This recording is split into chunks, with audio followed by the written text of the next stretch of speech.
राज्य सरकार को अजब नीति ओपीएससी परीक्षा पर बयस बढ़ाइले किंतु परीक्षा पर परीक्षार्थी अतिरिक्त सुजोग नहीं जो मानक 6टी सुजोग रे परीक्षा देइछन्ति एहा परे आउ सुजोग नहीं एहाकु नै ओपीएससी आशायी परीक्षार्थी माने क्षोभ प्रकाश करिछन्ति। ए नियम अनुसार राज्यर प्राय 40,000 ऊर्ध्व ओपीएससी परीक्षार्थी परीक्षा देबारु वंचित हेबाकु जाउछन्ति। एने भुवनेश्वर जयदेव भवन सम्मुखरे आशायी परीक्षार्थी राज्य संयोजक दीपक राउत नेतृत्व में शताधिक आशायी सामिल हुई आगामी जून 7 रे हेबाकु थिबा परीक्षा अतिरिक्त सुजोग देबाकू सरकार निकट में दाबी करा जायछि।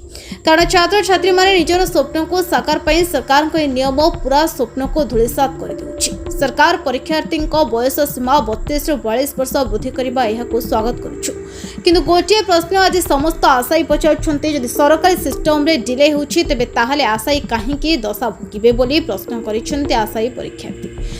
सेबरे बहुत समय नोटिफिकेशन विलंब अधिक दिन परीक्षा आदि व्यवस्था जकू आशायी माने सेमानकर अतिरिक्त सुवर्ण सुजोग हराइबाकू पड़ुछि।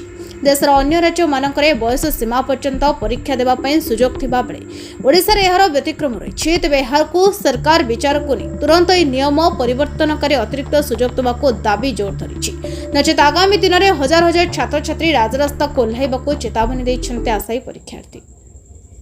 मो संग्राम जणे एसएसबी एस्पिरेंट अटे आ मु एसएसबी एस्पिरेंट एसोसिएशन प्रेसिडेंट। सामाजिक सम्मेलन जे सांबादिक सम्मेलन करिवार मुख्य उद्देश्य जे 2.5 वर्ष धरिकी उच्च न्यायालय रे आमर एसएसबी लेक्चरर केसटी पेंडिंग ही पड़ी किंतु सरकार माने तत्परता आपण माने देखंतु से कौनसी प्रकार पदक्षेप ही नौना केवल मिछ प्रतिश्रुति दे चलचंती। खास कर उच्च शिक्षा मंत्री आमे तांको 6 थर भेटिछु 6 थर हैंड टू हैंड एप्लिकेशन देइछु बारंबार रिक्वेस्ट करछु हाथ जोड़िकी जे सारे 2.5 वर्ष हो गलानी आमर मानसिक जंत्रणा जहाँ होची आमे माने जानिछु आम सहित लोचकाली खेल खेलतुनि दया करी केसटा सॉर्ट आउट कर दियंतु।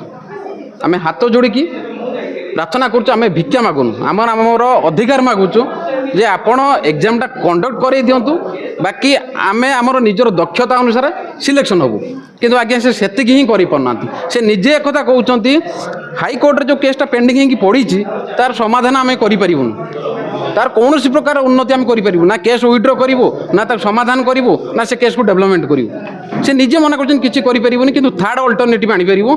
थर्ड अल्टरनेटिव कौन सेटा से कहूनांती से आमको कही जे मु बहुत जल्दी ए विषय तुम मान जनइबी किंतु आज जाए से चुप हो बसचंती। उच्च शिक्षा मंत्री खाली उच्च शिक्षा मंत्री पाखरे आमर पदयात्रा नथिला तांकर जेतिकी राजनैतिक दलर नेता माने अछंती आम समस्त मीट करिछु आज्ञा समस्त प्रतिश्रुति देइचंती किंतु प्रतिश्रुति ही रही केते एस्पिरेंट होचले एसएसबी आमर 45 अप्लाई करिचंती 2 वर्ष हलानी आहुरी पिला पढिकी तो आमर 500 देकी आमर 45,000 पिला एस्पिरेंट्स माने अप्लाई करिथिले 2.5 वर्ष हलानी किंतु ना से टंका हमको फेरस्त होउची ना आमर एग्जाम कंडक्ट होउची।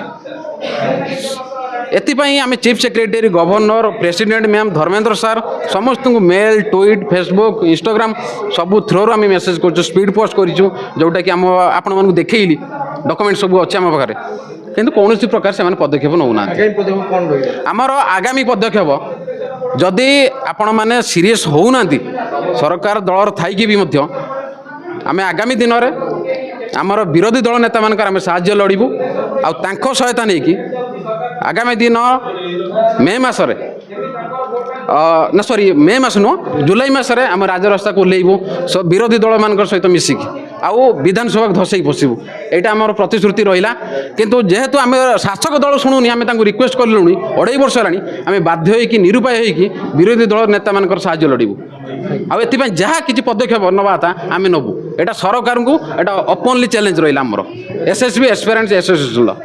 धन्यवाद। आज्ञा से दिन 2025 मसीहा अक्टोबर 23 इवनिंग रे गोटे हायर एजुकेशन डिपार्टमेंट फ्लोर गोटे आउ गोटे नोटिस जारी है नोटिसटा कौन था ना रिटायर्ड लेक्चरर मानक जो मैंने ऑलरेडी रिटायर्ड कर एज 64 ଅଛି ସେମାନଙ୍କୁ ଆଉ ଥରେ ଗେଷ୍ଟ ଫ୍ୟାକଲ୍ଟି ନିଯୁକ୍ତି ଦିଆଯାଉ। ମର୍ଣ୍ଣିଂରେ ଆମକୁ ପ୍ରତିଶ୍ରୁତି ଦେଲେ ତମର କେସ୍କୁ ନେଇକି ଆମେ ସିରିୟସ୍ ଅଛୁ, ଏ ବିଷୟରେ ଆମେ ଏଜି ସାର୍ଙ୍କୁ ନେଇକି ଲ ମିନିଷ୍ଟରଙ୍କୁ ନେଇକି ମିଟିଂ କରିବୁ। କିନ୍ତୁ ସେଇଦିନ ଇଭିନିଂରେ ରିଟାୟାର୍ଡ ଲେକ୍ଚର ମାନଙ୍କ ପାଇଁ ସେମାନେ ନୋଟିସ୍ ବାହାର କରୁଛନ୍ତି ସେମାନଙ୍କୁ ନିଯୁକ୍ତି ଦେବ। ତାହେଲେ ସେ କୋଉ ଭଳିଆ ପ୍ରତିଶ୍ରୁତି ଦେଇଥିଲେ, କୋଉ ଭଳିଆ ଆମ ମେଟରକୁ ସିରିୟସ୍ ଭାବରେ ସେ ନେଇଥିଲେ ଆପଣମାନେ ଏଇଠି ବୁଝିପାରୁଛନ୍ତି। এইটা গলা 2025 মସିହାର କଥା। এইটা হচ্ছে 2 সপ্তাহ তଳେ ଆମେ ଯେତେବେଳେ ସୂର୍ଯ୍ୟବଂଶୀ ସୁରଜ ସାର୍ଙ୍କୁ ଦେଖା କରିବାକୁ ଗଲୁ, ଆଉଥରେ ବି ଯାଇଥିଲୁ, ସେ ଆମକୁ ସେଇଦିନ ପ୍ରତିଶ୍ରୁତି ଦେଲେ, କହିଲେ ତମର ଯୋଉ କେସ୍ଟା ପଡ଼ିଛି ହାଇକୋର୍ଟରେ 2.5 ବର୍ଷ ଧରିକି ହେଲାଣି ତାର ଆମେ ସମାଧାନ କରିପାରିବୁ ନା। ମୁଁ ପଚାରିଲି ସାର୍ କାହିଁକି ନା ତାର କୌଣସି ପ୍ରକାର ଡେଭଲପମେଣ୍ଟ କେସ୍ ଯୋଉ ତାର ଉନ୍ନତି ହଉନି କେସ୍ରେ সেটা আমি কিছু করিপারিবু না, আমি সেটা উইথড্র করিপারিবু না, সেটা আমি সলিউশন বার করিপারিবু।